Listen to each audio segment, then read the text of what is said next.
प्यारे बच्चों, कैसे हैं आप लोग।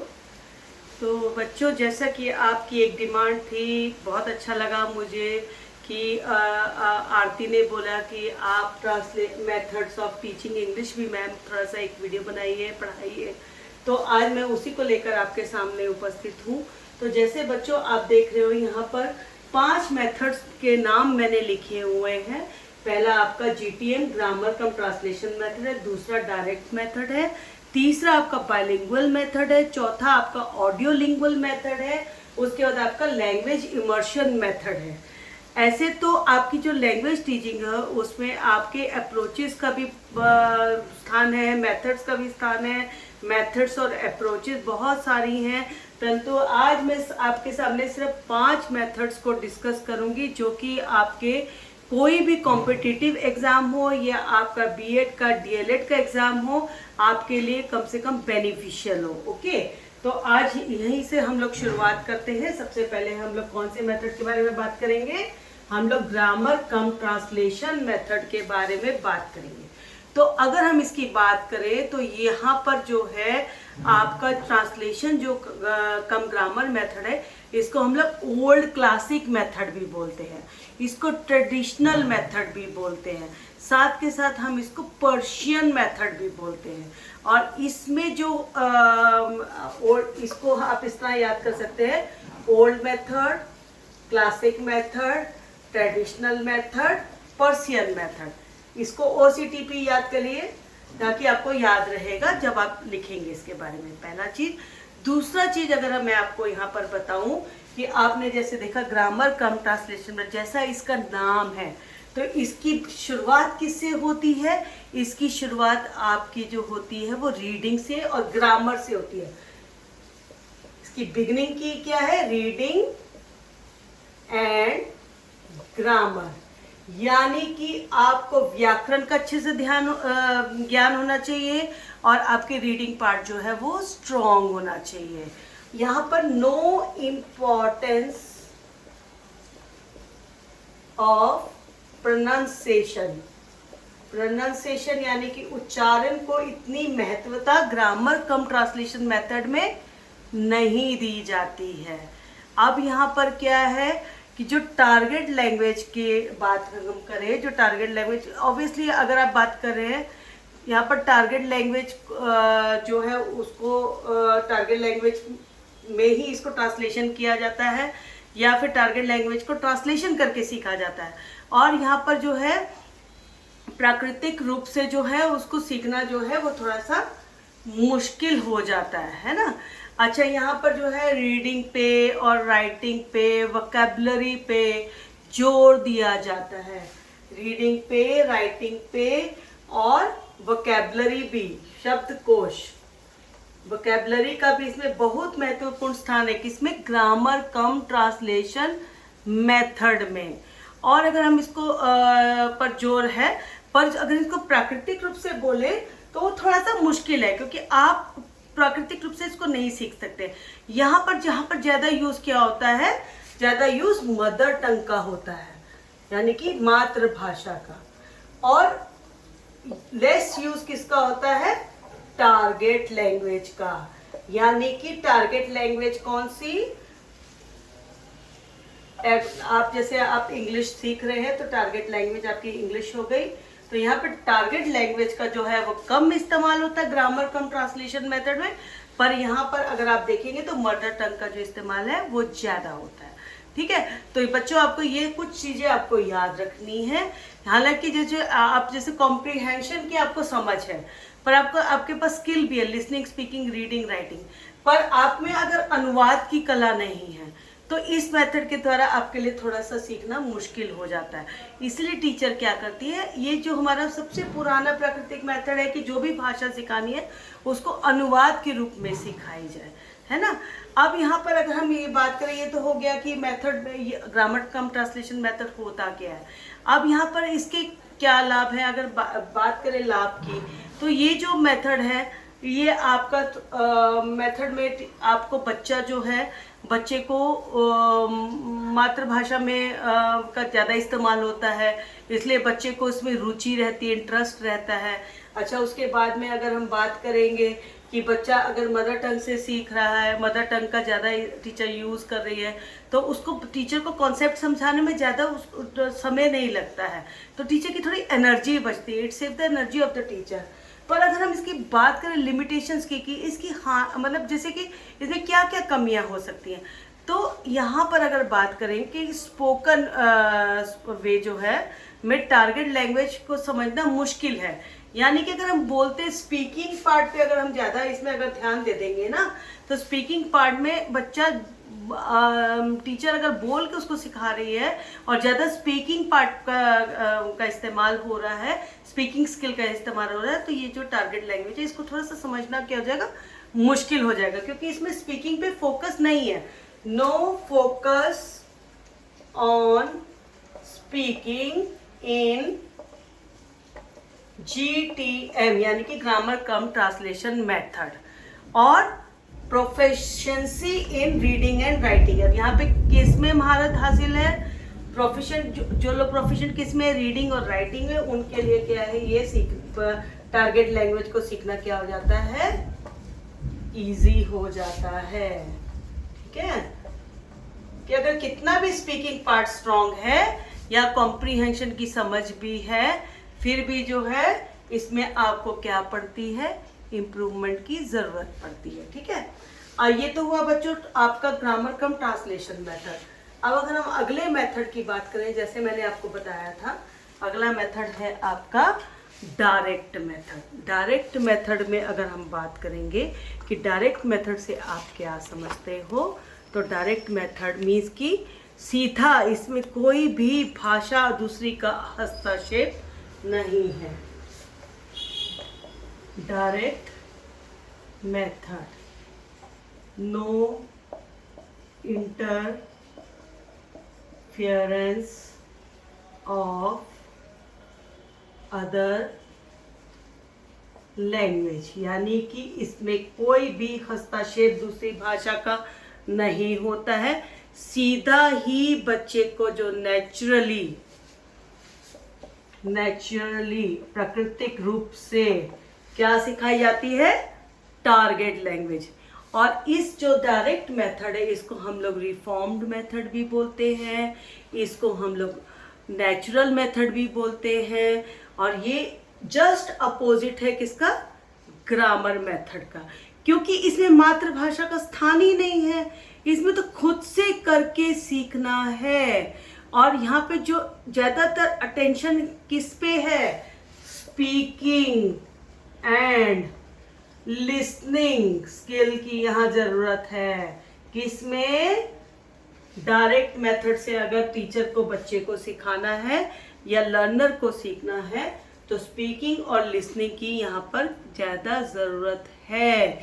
यानी कि it is just opposite to grammar cum translation method, and in this direct method the child learns it by doing himself या herself by his own experience। जैसे कि बच्चे को जब माँ बच्चे को घर में एक प्याला में दूध पीने के लिए देती, कि माँ बच्चे को बोलती है प्याला से दूध पियो, तो बच्चे को मातृभाषा में बोलती है उसकी माँ। और यही जब टीचर वहाँ पर टारगेट लैंग्वेज में वहाँ पर ऐसी सिचुएशन के अनुरूप बच्चे को बोलती है कि drink a milk from the cup, तो बच्चा ये समझ जाता है कि जो मेरी मातृभाषा में प्याला बोला जाता है और जो पीने के लिए बोला जा रहा है मेरी मातृभाषा में उसको दूध बोला जा रहा है, वही टारगेट लैंग्वेज में क्या है, कप और मिल्क। यानी कि बच्चा डायरेक्ट सीख जाता है, इसमें मदर टंग का कोई हस्तक्षेप नहीं होता है। यानी कि use of mother tongue is discouraged, उसको ज़्यादा प्रोत्साहन मदर टंग को, मातृभाषा को नहीं दिया जाता है। ठीक है, और यहाँ पर जैसे कि आपका ग्रामर कम ट्रांसलेशन मेथड जो था वो डिडक्टिव मेथड से पढ़ाया जाता था, GTM फ्रॉम डिडक्टिव मेथड। और यहाँ पर अगर डायरेक्ट मेथड की बात करें तो ये किससे है, इंडक्टिवली।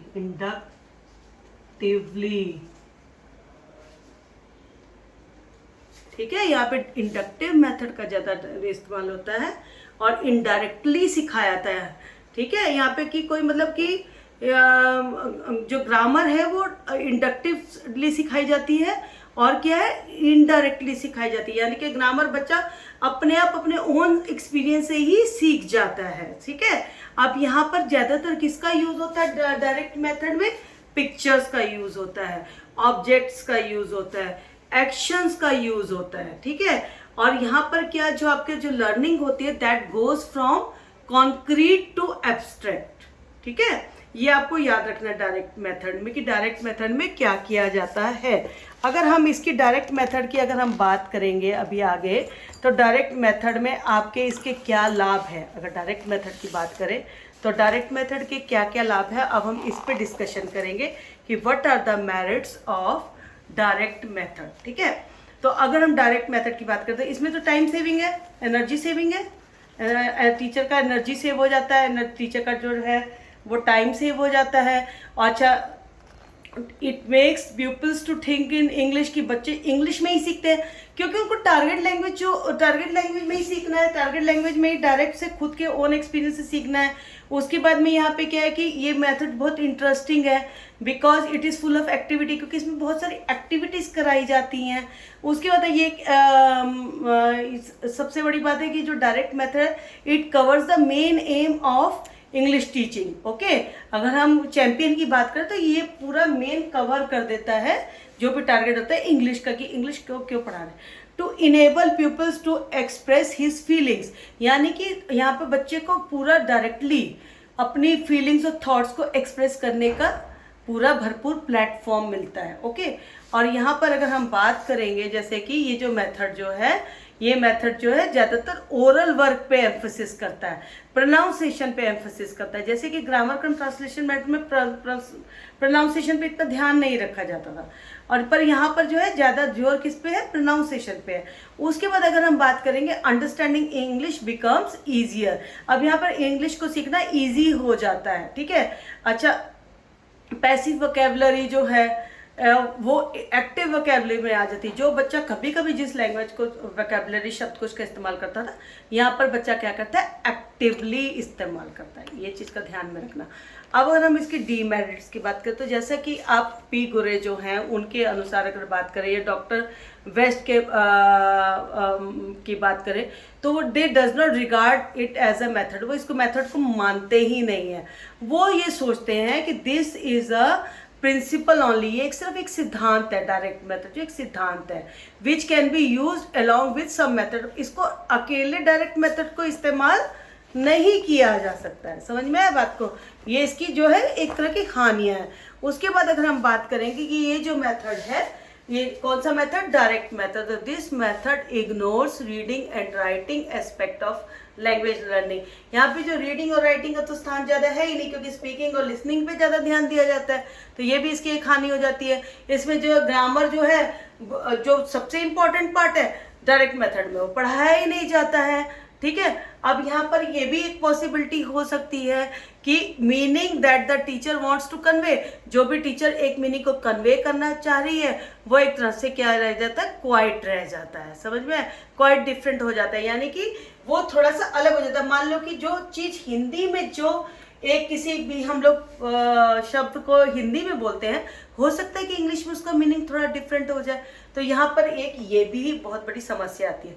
दूसरा बात है, इंडिया में ये जो मेथड है इसमें आपका बहुत स्कार्सिटी ऑफ टीचर है, यानी कि ट्रेन टीचर मिलना बहुत मुश्किल है, इसलिए डायरेक्ट मेथड इतना कामयाब इंडिया में नहीं हो पाता है। उसके बाद ये बहुत एक्सपेंसिव मेथड है, क्योंकि इसमें आपको जैसे स्पीकिंग और लिसनिंग पे ज़्यादा ध्यान देना है तो ऑडियो विजुअल एड्स की ज़्यादा जरूरत पड़ेगी, या फिर ये मेथड जो है इसमें आपको जो मटेरियल ज़्यादा से ज़्यादा चाहिए, बच्चे को आप पिक्चर्स दिखाओगे, चार्ट है, मॉडल है, TLM ज़्यादा चाहिए, तो ये इसलिए ये क्या है, ये एक्सपेंसिव मेथड भी कहलाता है, ठीक है। आपको इतनी बातें इसमें याद रखनी है। अब अगली अगर हम बात करेंगे तो अगला है आपका बाइलिंगुअल मेथड, बाइलिंगुअल मेथड। अब बाइलिंगुअल मेथड क्या, जिसमें दो भाषाओं का प्रयोग होता है, दो भाषाओं का प्रयोग होता है। ठीक है, बाइलिंगुअल मेथड क्या है? जिसमें दो भाषाओं का प्रयोग होता है, यानी कि इसमें टारगेट लैंग्वेज तो है ही है। टारगेट लैंग्वेज के साथ साथ हमारी कौन सी लैंग्वेज है? टारगेट लैंग्वेज के साथ साथ हम यहाँ पर जो हमारी मदर टंग है उसका भी इस्तेमाल करें। अगर हम बच्चों को क्या पढ़ा रहे हैं? इंग्लिश पढ़ा रहे हैं। ठीक है, इस चीज़ को आपने ध्यान में रखना है। अब यहाँ पर टारगेट लैंग्वेज की अगर हम बात करेंगे, जैसे कि टारगेट लैंग्वेज क्या है, टारगेट लैंग्वेज को कैसे पढ़ाया जाता है, तो इसमें ये किसने दिया था? सीजे डॉटसन ने दिया था। सीजे डॉटसन, ये जो कॉन्सेप्ट, ये मेथड था बाइलिंगुअल मेथड, सीजे डॉटसन के द्वारा दिया गया था। पहला चीज़ तो ये याद रखनी है आपने बाइलिंगुअल मेथड में। दूसरा चीज़ आपने ये याद रखनी है, it is the combination of direct method and grammar cum translation method. यानी कि जो बाइलिंगुअल मेथड है ये किसका कॉम्बिनेशन है? ये डायरेक्ट मेथड और ग्रामर कम ट्रांसलेशन मेथड का कॉम्बिनेशन है। क्योंकि इसमें हम लोग जो है डायरेक्ट मेथड में जैसे सिर्फ टारगेट लैंग्वेज यूज़ होती थी और ग्रामर कम ट्रांसलेशन मेथड में हमारी मातृभाषा यूज़ होती थी, तो यहाँ पर हम लोग दोनों भाषाओं को एक साथ प्रयोग कर रहे हैं, इसीलिए कौन सा मेथड कहलाता है? बाइलिंगुअल मेथड कहलाता है। ठीक है, और इसमें जो है इसमें अगर हम बात करेंगे कि इसमें थ्री पीस इसका बहुत महत्व है। किसका? 3 पीस का बहुत महत्व है। 3 पीस की अगर हम बात करेंगे तो इसको हम इस तरह समझेंगे। फर्स्ट हो गया आपका प्रेजेंटेशन। क्या हो गया? प्रेजेंटेशन। दूसरा क्या हो गया? प्रैक्टिस। प्रैक्टिस। और तीसरा आपका क्या हो गया? प्रोडक्ट। ठीक है, अब यहाँ पे हमने ऐसा क्यों लिखा 3 पीस? क्यों इस मेथड को, बाइलिंगुअल मेथड को 3 पीस बोलते हैं? क्योंकि पहला तो इसमें क्या है कि जो भी पर्टिकुलर कंटेंट या टॉपिक टीचर को पढ़ाना है या एक्सप्लेन करना है, वो टीचर क्या करती है? उसको प्रेजेंट करती है, एक्सप्लेन करती है। ठीक है, उसके बाद बच्चे, प्रैक्टिस का पार्ट किसका आ जाता है? बच्चों का आ जाता है। बच्चे इसको क्लियरली समझते हैं, क्लियरली अंडरस्टैंड द टॉपिक,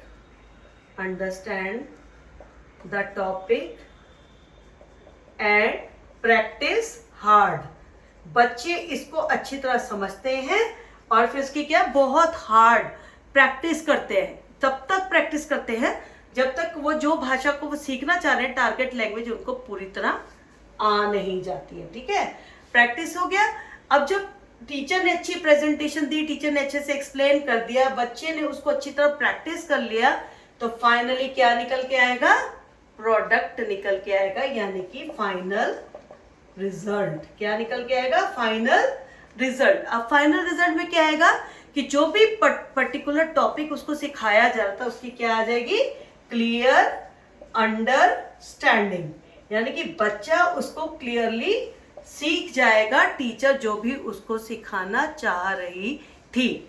यहाँ पर आपको खाली एक बात ध्यान में रखनी है बाइलिंगुअल मेथड में, कि जो मदर टंग है it is used by teacher only, यानी कि इसमें सिर्फ टीचर ही मदर टंग का इस्तेमाल करती है, and student can use mother tongue seldom, यानी कि कभी कभी बच्चा जो है उसको इस्तेमाल कर सकता है मदर टंग को, पर फ्रीक्वेंटली नहीं कर सकता। लगातार बच्चे को यहाँ पर बाइलिंगुअल मेथड में आज्ञा नहीं है कि वो हर वक्त मदर टंग का इस्तेमाल करे। मदर टंग सिर्फ टीचर इस्तेमाल करेगी और जो स्टूडेंट है वो टारगेट लैंग्वेज का इस्तेमाल करेगा। पर कभी कभी ऐसा हो जाता है कि बच्चा जो है वो आपको इसको इस्तेमाल करने की अगर जरूरत पड़ती है तो वो इस्तेमाल करता है। पर ज़्यादातर इसमें ये एक डिस्क्लेमर है, या जो कह सकते हैं चेतावनी कह सकते हैं, या फिर आप ये कह सकते हैं कि इसमें एक मदर टंग का यूज़ जो है सिर्फ टीचर का जो एक अधिकार है वो टीचर का ही है। स्टूडेंट का कभी कभी हुआ तो कोई ऐसा ही सिचुएशन आगे करना पड़ा तभी स्टूडेंट करता है। उसके बाद में क्या, जो बाइलिंगुअल मेथड है it stresses on speech practice. किस पे स्ट्रेस जोर देता है? स्पीच प्रैक्टिस पे, कि ज़्यादा से ज़्यादा वाचन करो, ओरल ड्रिल करो, मुख वाचन करो, ये आपका मुख से वाचन करो, जितना आप ज़्यादा पढ़ सकते हो उतना पढ़ो। ठीक है, तो ये आपका बाइलिंगुअल मेथड जो कि सीजे डॉटसन ने दिया था। अब अगर हम बात यहाँ पे करेंगे कि यहाँ पे इसके फ़ायदे क्या हैं, बाइलिंगुअल मेथड है तो उसके फ़ायदे क्या हैं, तो सबसे पहले तो ये टाइम और लेबर सेवर है, और ये दूसरा बात है कि बहुत कम कॉस्टली है, ठीक है। क्यों कॉस्टली है? क्योंकि दोनों भाषा का इस्तेमाल हो रहा है, इसलिए टीचर को ज़्यादा इसमें जो है TLM और वो सब की ज़्यादा ज़रूरत नहीं पड़ती है ज़्यादा। और इसमें जो है ऑडियो विजुअल एड्स भी कंपलसरी नहीं है, तो इसलिए कम एक्सपेंसिव हो जाता है। और जैसे कि मैंने बताया कि इसमें स्पीच पर स्ट्रेस दिया जाता है बाइलिंगुअल मेथड में। और तीसरा चीज इसमें क्या है कि लिंग्विस्टिक हैबिट फॉर्म, क्योंकि बच्चा बार बार आपका 3P के अंतर्गत क्या कर रहा है, प्रैक्टिस कर रहा है, तो उसकी क्या है, भाषाई विकास होता है, उसकी भाषाई आदतों का निर्माण होता है।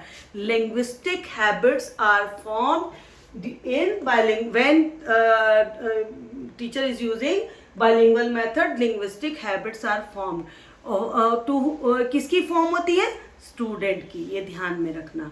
और इसमें यहाँ पर क्या है, सबसे बड़ी बात, बाइलिंगुअल मेथड में मातृभाषा का भी इस्तेमाल है, टारगेट लैंग्वेज का भी इस्तेमाल है, तो उतना there is no not much need of a train teachers, ज़्यादा ट्रेन टीचर्स की यहाँ पे ज़रूरत नहीं पड़ती है, ठीक है। अब अगर हम इसकी बात करेंगे कि बाइलिंगुअल मेथड के डीमेरिट्स क्या है, यानी कि उसके थोड़े से मतलब अच्छाइयाँ तो हमने देख ली, तो कुछ ना कुछ कमियाँ तो होंगी। तो यहाँ पे स्टूडेंट क्या है, वो पैसिव लर्नर है, एक्टिव लर्नर नहीं है। जैसा कि वो एक्टिविटी करता था डायरेक्ट मेथड में, यहाँ पर उतना एक्टिविटी नहीं कर पाता है, इसलिए यहाँ पे क्या बोलते हैं, स्टूडेंट्स आर पैसिव लर्नर्स, ठीक है। और उसमें और दूसरा बात क्या है, the language is mixed in this method, bilingual method में, क्योंकि बच्चा कभी हिंदी यूज कर रहा है, कभी वो अपनी टारगेट लैंग्वेज को यूज कर रहा है, कभी मातृभाषा यूज कर रहा है, तो मिक्स हो जाती है लैंग्वेज ना, तो language is mixed in this bilingual method, ये इसका एक डीमेरिट है। Reading writing practice ignored. अब यहाँ पे जैसे कि हम लोग ग्रामर कम ट्रांसलेशन मेथड में रीडिंग और राइटिंग पे ज़्यादा बल देते थे, यहाँ पर रीडिंग और राइटिंग की जो प्रैक्टिस है वो बहुत कम हो पाती है, किसमें, बाइलिंगुअल मेथड में, ठीक है, इसको ध्यान में रखना। और ये जो मेथड है, ये मेथड आपका लोअर क्लासेस के लिए सूटेबल है। कौन सा मेथड, बाइलिंगुअल मेथड, इसको अपने ध्यान में रखना है। अब अगला हम जब बात करेंगे बाइलिंगुअल मेथड के बाद, जैसे मैंने आपको बताया था, ऑडियो लिंगुअल मेथड, ओके। अब इसके बारे में हम समझेंगे कि ऑडियो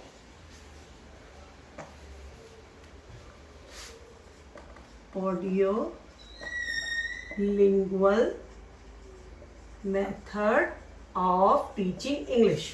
अब ये ऑडियो लिंगुअल मेथड क्या है, इसके और कौन कौन से नाम हैं, तो इसका एक नाम है ओरल मेथड, ओरल मेथड इसको बोला जाता है। फिर इसको आर्मी मेथड भी बोला जाता है। फिर इसको न्यू की मेथड भी बोला जाता है, ठीक है।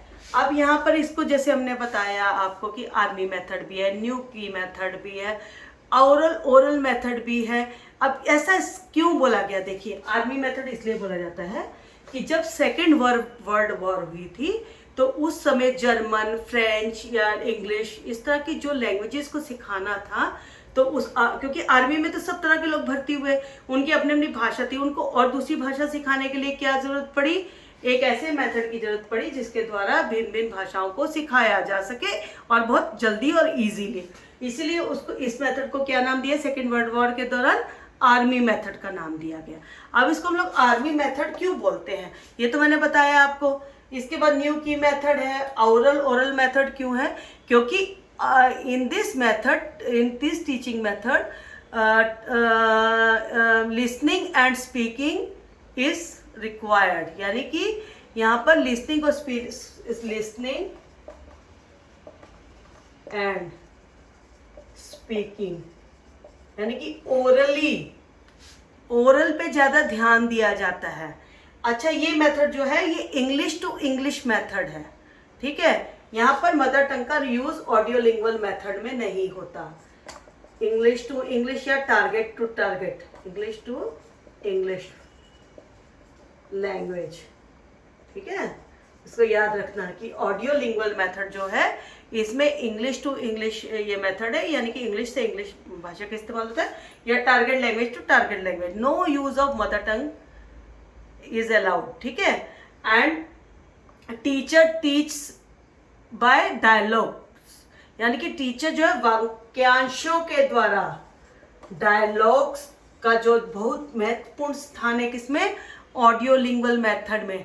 टीचर जो है इसमें डायलॉग्स का यूज करती है, ठीक है, यानी कि वाक्यांशों का ज्यादा किसमें इस्तेमाल करती है, किसमें, आपका ऑडियो लिंगुअल मेथड में। और इसमें क्या है, इसमें लिसनिंग और स्पीकिंग जो है वो इसमें डायरेक्ट सिखाए जाते हैं, ठीक है। और इसके बाद में इसमें क्या है, अगर जैसे बात हम और दूसरी बात करेंगे इसमें कि जो वोकैबुलरी पे इसमें कम ध्यान दिया जाता है, ठीक है, किसमें, ऑडियो लिंगुअल मेथड में। वोकैबुलरी पे जैसे कि ज़्यादातर सुनना ही है, भाषा को सुनना है, समझना है, तो उसमें क्या ध्यान दिया जाएगा। इसके बाद इसमें जो इसकी अगर हम बात करेंगे कि किस तरह से सिखाया जाता है, तो इसमें कुछ आपके स्टेप्स है, जैसे कि आपका इसमें रिपीटेशन, यानी कि ऑडियो लिंगुअल मेथड में रिपीटेशन पे ध्यान दिया जाता है, ठीक है, रिप्लेसमेंट पे ध्यान दिया जाता है, उसके बाद में रिपीटिशन पे ध्यान दिया जाता है, ठीक है, रीस्टेटमेंट पे ध्यान दिया जाता है। 4 आओगे, रिप्लेसमेंट, रिपीटिशन, ठीक है, उसके बाद मैंने क्या बताया, रीस्टेटमेंट,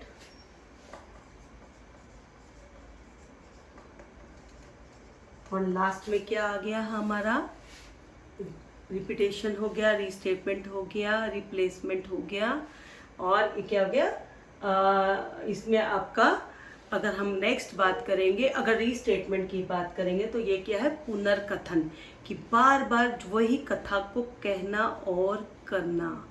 रिपीटेशन में क्या है, रिपीटेशन में भी उसको बार बार रिपीट करना, ठीक है। अब इसमें यहाँ पे इन्फ्लेमेशन, यहाँ पे रिप्लेसमेंट की बात है, यहाँ पे कुछ वर्ड्स को रिप्लेस भी कर दिया जाता है, जैसे कि टीचर बोलिए दिस इज अ मैंगो, पर बच्चे यहाँ पर क्या बोलते हैं, दिस इज एन एप्पल, ठीक है, तो रिप्लेस भी कर दिया जाता है। तो यहाँ पर अगर हम बात करेंगे रिपीटेशन की, रिप्लेसमेंट की, रीस्टेटमेंट की, ठीक है, तो यहाँ पर और साथ में क्या आएगा, आपका इन्फ्लेमेशन, ठीक है। यहाँ पर क्या यूज किया जाता है, ओरल स्किल को यूज किया जाता है, किसमें, ऑडियो लिंगुअल मेथड में। उसको बार बार सेंटेंसेस को रिपीट कराया जाता है, रिपीटेशन ऑफ फ्रेजेस होती हैं, ईडियम्स होते हैं, ठीक है।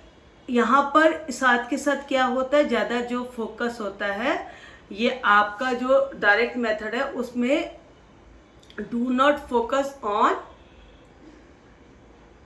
Listening and speaking, okay.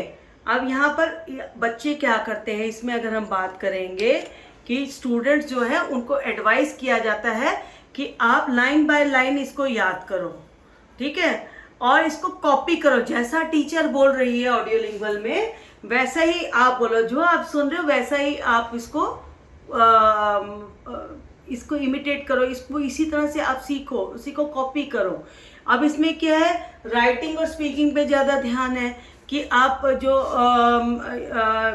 Skill तो चारों पढ़ाए जाते हैं, listening reading writing, listening reading writing सारे स्किल पढ़ाए जाते हैं, पर इसमें जो है जो ज़्यादा जो पढ़ाया जाता है, तो इसको पहले होल क्लास को पढ़ाया जाता है, उसके बाद इसको स्मॉल ग्रुप्स को पढ़ाया जाता है, उसके बाद इसको इंडिविजुअली भी पढ़ाया जाता है।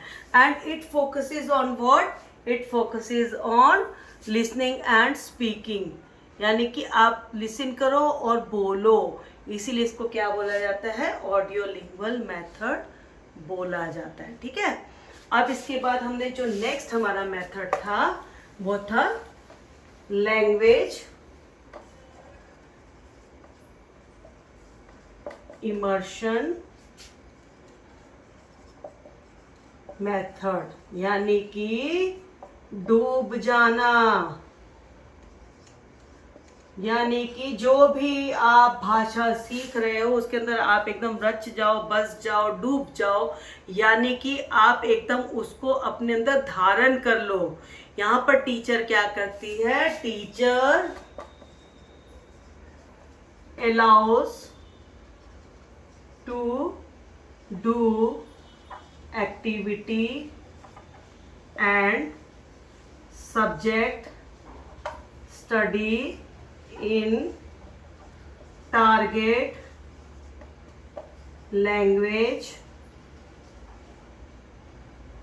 ओनली, यानी कि सेकेंड लैंग्वेज जो हमारी है लैंग्वेज 2 कह सकते हैं, क्योंकि फर्स्ट लैंग्वेज तो हमारी मदर टंग है। लैंग्वेज 2 जो है, अगर आप इंग्लिश टीचर पढ़ाने जा रही है बच्चों को, तो टीचर बोलती है कि तुमको जो भी एक्टिविटी करनी है, चाहे तुम खेल के मैदान में जा रहे हो, चाहे तुम पढ़ाई कर रहे हो, चाहे तुम कोई भी दूसरे सब्जेक्ट पढ़ रहे हो, मैथ को पढ़ रहे हो, साइंस को पढ़ रहे हो, पर आपकी जो लैंग्वेज है आपको होल डे, पूरा दिन, whole day you have to use the target language, कि आपने सिर्फ टारगेट लैंग्वेज को ही यूज करना है। No other language is allowed during this method, language immersion method, यानी कि आप पूरी तरह इमर्ज हो जाओ, आप पूरी तरह उसमें रच बस जाओ। ठीक है, तो यहाँ पर क्या है कि अगर हम जैसे बात करेंगे इमर्शन मेथड की, तो ठीक है, बच्चों को जिनकी तो लिसनिंग अच्छी है, जिनकी तो स्पीकिंग अच्छी है, जिनकी रीडिंग अच्छी है, उनके लिए तो बहुत बेनिफिशियल है। पर जिनका ये पार्ट स्किल्स जो है वो स्ट्रांग नहीं है, जिनकी वोकैबुलरी ज़्यादा डेवलप नहीं है, तो उन बच्चों के लिए इस मेथड के द्वारा जो है, लैंग्वेज इमर्शन मेथड के द्वारा सीखने में क्या है, बहुत कठिनाई उनके रास्ते में आती है। तो इस तरह से बच्चों आज हमने 5 मेथड्स के बारे में पढ़ा। पहला मेथड आपका ग्रामर कम ट्रांसलेशन मेथड था, दूसरा आपका डायरेक्ट मेथड था, तीसरा आपका बाइलिंगुअल मेथड था, चौथा आपका ऑडियो लिंगुअल मेथड था, पांचवा आपका जो मेथड था वो था लैंग्वेज इमर्शन मेथड। तो इस तरह से आपके language of method of teaching English जो है, यहाँ पर आपके मुख्यतः 5 मेथड माने जाते हैं। इसके साथ और अप्रोचेस हैं, जैसे कि स्ट्रक्चरल अप्रोच बोल सकते हैं, उसके बाद में आपका कम्युनिकेटिव अप्रोच बोल सकते हैं, जिसके बारे में मैंने वीडियो भी बनाया था। उसके बाद में आपका जो है कंस्ट्रक्टिविस्ट अप्रोच बोल सकते हैं। उसके बाद में डॉक्टर मिखेल वेस्ट जो मेथड है, उनके बारे में उनका मेथड है आता है। फिर उसके बाद आपका सिचुएशनल लैंग्वेज टीचिंग मेथड है, फिर आपका ओरल अप्रोच है। तो ये कुछ और अप्रोचेस है जिसको अभी डिस्कशन करना क्या है हमारा बाकी है ना। उनको हम जो मेरे नेक्स्ट जो अभी इसके बाद वीडियोस आएंगे, अगर आप इसके बाद जो नेक्स्ट वीडियो में उसको पूरे को मैं क्लियर करूंगी, तो जिससे कि आपका मेथड और अप्रोच जो है वो दोनों कवर हो जाएंगे। और जितनी जानकारी आपको दी है, अगर आप उसको ठीक से आप समझ लेते हैं, तो इसमें क्या है कि आपको एग्ज़ाम में जो आपका ऑब्जेक्टिव टाइप क्वेश्चंस आते हैं, उसके लिए आपको बहुत अच्छे से आप तैयारी कर सकते हैं। साथ के साथ आपका अगर जैसे लॉन्ग आंसर क्वेश्चन है, उसमें भी आपको हेल्प मिलेगी। तो यहीं पर इसी नोट के साथ मैं आज का वीडियो ख़त्म करती हूँ। तो please like, subscribe and comment on that video if you like that. अगर आपको पसंद आया तो लाइक कीजिए, कमेंट कीजिए, सब्सक्राइब कीजिए और शेयर करना मत भूलिए, ताकि और भी जो दूसरे आपके फ्रेंड्स हैं उनको भी इससे लाभ मिल सके। ओके, तो इसी गुड नोट के साथ मैं आज का ये लेक्चर को समाप्त करती हूँ।